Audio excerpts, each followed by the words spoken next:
நரேந்திர மோடி ஒரு சர்வாதிகாரியாகி ஒரே நாடு, ஒரே கொடி, ஒரே தேர்தல் என்று எல்லாவற்றையும் புல்டோசர் வைத்து நசுக்குவதைப் போல அதைப் போல பொது சிவில் சட்டத்தை சேர்க்கவில்லை. அப்பொழுது நானும் முரசொலி மாறனும் அதிலே கையெழுத்திட்டிருக்கிறோம். காஷ்மீரை துண்டு துண்டாக்கி விட்டார்கள். அதற்கு பிறகு அவர்கள் துண்டு துண்டாக ஒரே நாடு, ஒரே கொடி, ஒரே தேர்தல். இவர் ஹிட்லராகவோ முசோலினியாகவோ இடியமீனாகவோ சராசராகவோ ஆக முடியாது. நெருக்கடிக்கு உள்ளாக்க வேண்டும் என்ற நோக்கத்தோடு தான் நமக்கு கொடுக்க வேண்டிய நிதியை ஒரு கட்டத்திலும் கொடுக்காமல் அவர்கள் திட்டமிட்டே காலதாமதம் செய்கிறார்கள். சீமான் பிரபாகரன் கூட எடுத்த போட்டோ மார்க்கிங் பண்ணப்பட்டதுன்னு சொல்றாங்க. இப்ப என்னன்னா சீமான் பிரபாகரனை வச்சுதான் இப்ப அரசியல் பண்ற மாதிரி பண்ணிட்டு இருக்காரு. இப்ப அந்த போட்டோவே மார்க்கிங்றாங்களே, அதை பத்தி உங்களோட கருத்து என்ன? நான் எதுவும் சொல்ல விரும்பல. இதுக்கு முந்தையே நிறைய பேசிட்டேன் அதை பற்றி.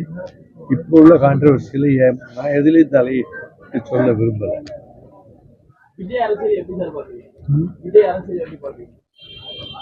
ஒரு நெருக்கடியான காலகட்டத்தில் இருக்கு. ஜனநாயகம் நீடிக்குமா அல்லது நரேந்திர மோடி ஒரு சர்வாதிகாரியாகி ஒரே நாடு, ஒரே கொடி, ஒரே தேர்தல் என்று எல்லாவற்றையும் புல்டோசர் வைத்து நசுக்குவதைப் போல டாக்டர் அம்பேத்கர் அவர்கள் வழங்கிய அரசியல் சட்டத்தினுடைய தாற்பயங்களுக்கே விரோதமாக இந்த அரசு, நரேந்திர மோடி அரசு செயல்பட்டு கொண்டிருப்பதால் அவர்கள் இதற்கு முன்பு திராவிட முன்னேற்ற கழகத்தோடு நாங்கள் கூட்டணி வாஜ்பாய் காலத்திலே வைத்திருந்த போது காஷ்மீர் பிரச்சனையை அந்த தேசிய அட்டவணையிலே, கொள்கை அட்டவணையிலே சேர்க்கவில்லை.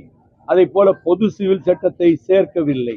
அப்பொழுது நானும் முரசொலி மாறனும் அதிலே கையெழுத்திட்டிருக்கிறோம் அந்த பிரகடனத்தில். ஆனால் இப்பொழுது அவர்கள் காஷ்மீரை துண்டு துண்டாக்கி விட்டார்கள்.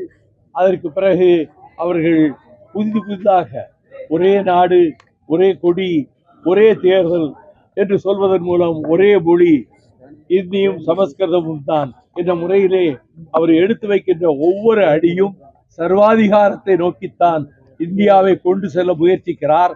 ஆனால் அந்த முயற்சியில் நரேந்திர மோடி படுதோல்வி அடைவார் என்பதை நான் இப்பொழுதே சொல்லி வைக்கிறேன். இவர் ஹிட்லராகவோ முசோலினியாகவோ இடியமீனாகவோ சராசராகவோ ஆக முடியாது. ஆனால் அப்படிப்பட்ட நோக்கத்தோடு தான் அவருடைய செயல்பாடுகள் அமைந்திருக்கின்றன. அவை நிச்சயமாக தோற்று போகும். மக்களிடம் விழிப்புணர்ச்சி வரும். அரசியல் சட்டம் தான் நம்மை பாதுகாக்கிறது. அதை தந்தவர் டாக்டர் அம்பேத்கர் அவர்கள். அதனே அடியோடு மாற்றுகின்ற உள்நோக்கத்தோடு நரேந்திர மோடி செயல்படுகிறார். பரந்தூர் விமான நிலையத்தை போராட்டம் பண்ணிட்டு இருக்கவங்க விஜய் தனியார் மண்டபத்தில் அவருடைய விருப்பம், அவருடைய உரிமை. அவர் கேட்டாரு, சந்திக்க அனுமதிச்சிருக்காங்க, சந்திக்கிறார். அதே மாதிரி தேசிய ஊரக வேலை வாய்ப்பு திட்டத்துல தற்போது வரை மத்திய அரசு நிதி ஒதுக்கல.